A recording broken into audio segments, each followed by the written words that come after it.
नमस्कार। अपना पसंदीदा कार्यक्रम देख रहे आप सभी दर्शकों का मैं आचार्य पंकज शास्त्री हार्दिक स्वागत करता हूं, हार्दिक अभिनंदन करता हूं। प्रिय दर्शकों, कार्यक्रम को इतना स्नेह देने के लिए, इतना प्रेम देने के लिए आप सभी का पुनः मैं धन्यवाद करता हूं।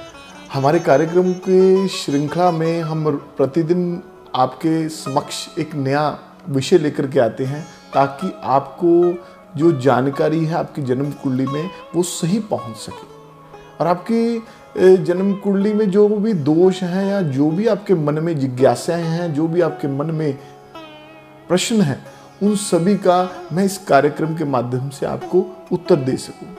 प्रिय दर्शकों, हम पिछले जो कार्यक्रम थे उसमें नवग्रहों के बारे में बात कर रहे थे। जो आज का विषय है वो है मांगलिक योग के ऊपर। अधिकांश लोगों की कुंडली में जब विवाह के समय कुंडली मिलान होती है या जब कोई लड़का और लड़की का आप समझ लीजिए कि गुण मैचिंग की जाती है, कुंडली मिलान की जाती है, तो सबसे पहले आपको पूछा जाता है कि आपका लड़का मांगलिक तो नहीं, आपकी लड़की मांगलिक तो नहीं। तो क्या है ये मंगल दोष? तो क्या है इसका प्रभाव आपकी जन्म कुंडली में और क्या इसका जीवन में हमारे प्रभाव पड़ता है? प्रिय दर्शकों, मांगलिक योग, मांगलिक दोष या इसको कुज दोष भी कहते हैं। मंगल हमारे जीवन में, मैंने मंगल के ऊपर पीछे एपिसोड भी बताया था कि मंगल का अलग अलग भावों के ऊपर कैसा प्रभाव है, लेकिन आज का जो विषय है वो मांगलिक योग के ऊपर है कि मंगल कौन कौन से भाव में बैठ करके मांगलिक दोष बनाता है।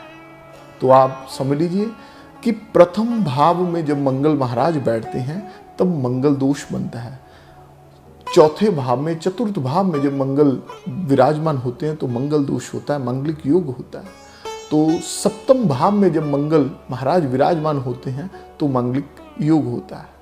अष्टम भाव में जब मंगल महाराज विराजमान होते हैं तो मांगलिक योग होता है। और इसी के साथ द्वादश भाव में अर्थात 12वां जो भाव है उसमें मंगल महाराज बैठते हैं तो भी मंगल योग होता है, मांगलिक योग होता है। प्रिय दर्शकों, मंगल एक सेनापति है नवग्रहों में।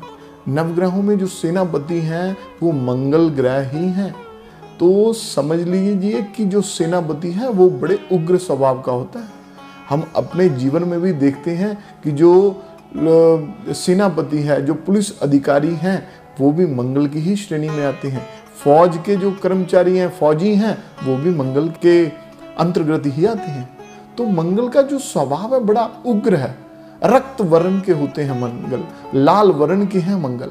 तो हमारे शरीर के अंदर जो रक्त है, जो हमारे ब्लड का संबंध है, वो भी मंगल के साथ ही है। वात, पित्त और कफ में पित्त का जो संबंध है वो भी मंगल के साथ ही है। चलिए आज हम बात करते हैं मांगलिक योग के ऊपर। प्रिय दर्शकों, मंगल जब प्रथम भाव में होते हैं तो अपनी चतुर्थ, सप्तम और अष्टम दृष्टि के साथ, देखिए हर ग्रह की कोई ना कोई दृष्टि होती है।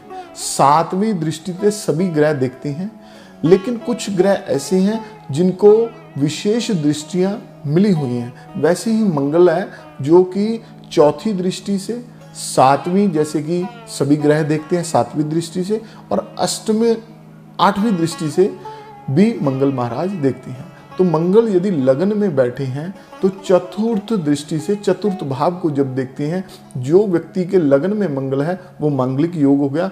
और लग्न में बैठ के चतुर्थ दृष्टि के साथ ऐसे व्यक्ति का अपनी माता के प्रति जो व्यवहार होगा वो अच्छा नहीं होगा। और मंगल गृहस्थी का भी कारक है, और ऐसा व्यक्ति जब लग्न में बैठे मंगल हैं तब उनके ऊपर जब चतुर्थ दृष्टि पड़ी, चतुर्थ भाव के ऊपर, उस व्यक्ति की निश्चित तौर पर मांगलिक योग के साथ साथ उसकी गृहस्थी में भी डिस्टर्बेंस आएगी। तब उसकी दूसरी दृष्टि की बात करते हैं, सप्तम दृष्टि 7वें भाव के ऊपर, जो कि उसके लाइफ पार्टनर का है। और लाइफ पार्टनर के साथ भी उसकी समझ लीजिए कि झगड़ा प्रतिदिन रहेगा, उसके प्रति उसका स्नेह भाव नहीं रहेगा। और अष्टम दृष्टि और जो लाइफ पार्टनर का जो अष्टम भाव है वो मारक भाव भी माना गया है।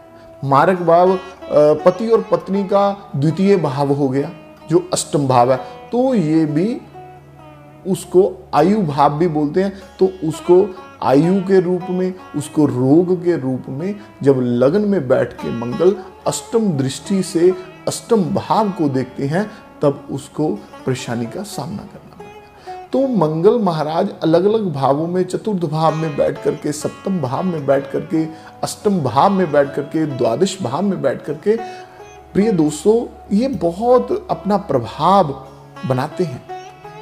चतुर्थ भाव में बैठ करके मंगल महाराज अपनी चतुर्थ दृष्टि के साथ सबसे पहले अपने लाइफ पार्टनर के घर को देख रहे हैं।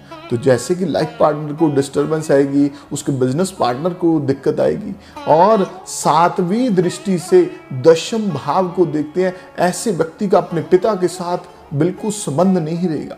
मांगलिक योग केवल वैवाहिक जीवन पर नहीं, ये आपके साथ जितने भी लोग जुड़े हुए हैं उसके साथ भी संबंध रखता है। और चतुर्थ भाव में बैठा मंगल अष्टम दृष्टि के साथ जब अब एकादश भाव को देखता है, तब ऐसे व्यक्ति को भ्रमण तो लगा रहेगा, घूमने फिरने का शौकीन लगा रहेगा, परंतु उसको यदि नॉन मांगलिक के साथ उसका विवाह कर दिया तो ये बहुत घातक सिद्ध हो जाता है। अब हम बात करते हैं सप्तम भाव में बैठे मंगल का। सप्तम भाव में बैठा मंगल अपनी चतुर्थ दृष्टि के साथ दशम भाव को देखता है, तो पिता के साथ या किसी बहुत बड़े से बड़े ऑफिसर के साथ उसका कोई ना कोई तर्क वितर्क हो जाएगा। ऐसे व्यक्ति का प्रशासन से संबंधित कोई ना कोई दिक्कत भी हो जाएगी। और सप्तम दृष्टि से लगन को देखता है, जो लगन है, हमारा तनु है, हमारा शरीर है, तो भी उसको परेशानी का सामना करना पड़ेगा। और अष्टम दृष्टि के साथ द्वितीय भाव को, धन भाव को और मारक भाव को जब देखता है, तो उसको रक्त से संबंधित, पित्त से संबंधित, धन से संबंधित रोग दोष हो जाएंगे।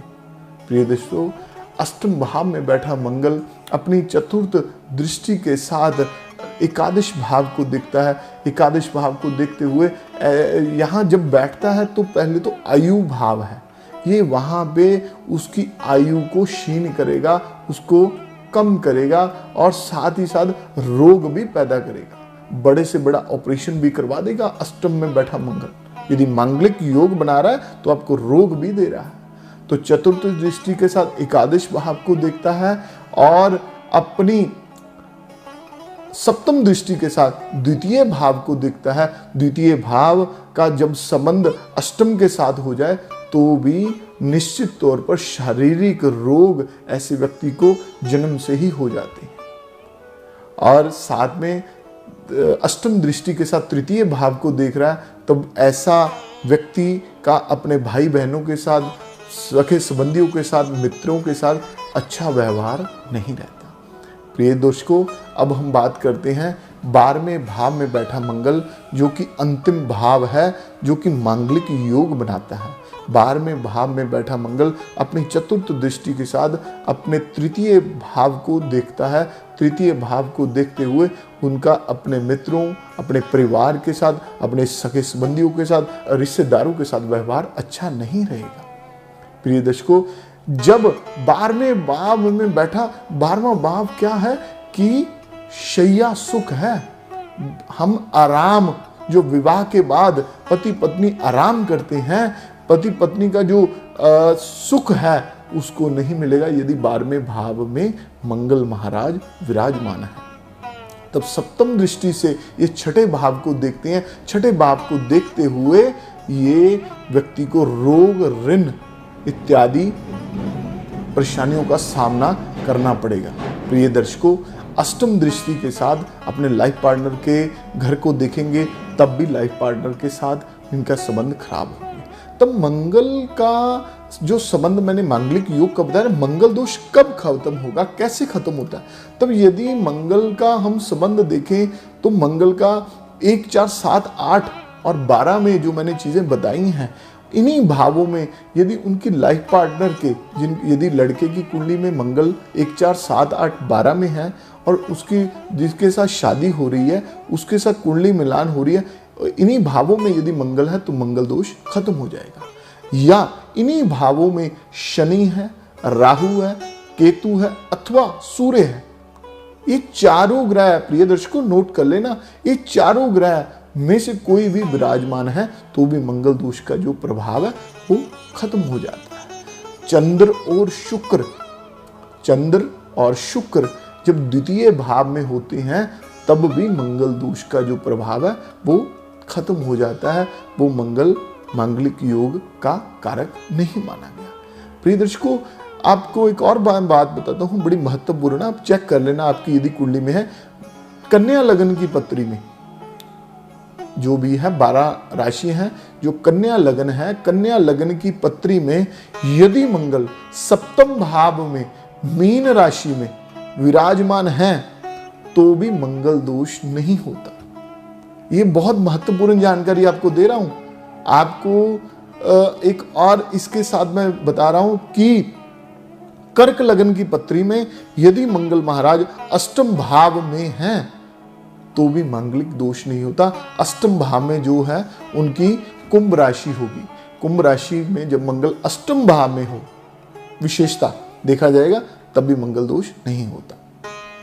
तो आज मैंने आपको जो चीजें बताई वो मांगलिक योग के ऊपर बताई हैं। यदि आपकी जन्म कुंडली में या आपको शादी में अड़चन आ रही है, ऐसी परेशानी का सामना करना पड़ रहा है, तो आपको अपना सही लाइफ पार्टनर नहीं मिला, तो आपकी कुंडली अवश्य चेक कराएं।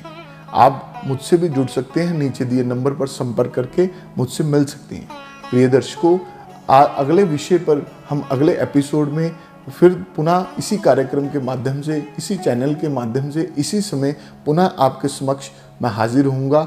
आज समय का अभाव होने के कारण आपको पुनः दोबारा मिलेंगे। नमस्कार। ज्योतिष, वास्तु और वैदिक कर्मकांड स्पेशलिस्ट आचार्य पंकज शास्त्री जी हर रोज दोपहर 12 बजे से लेकर 2 बजे तक फ्री कुंडली देखते हैं। तो आज ही संपर्क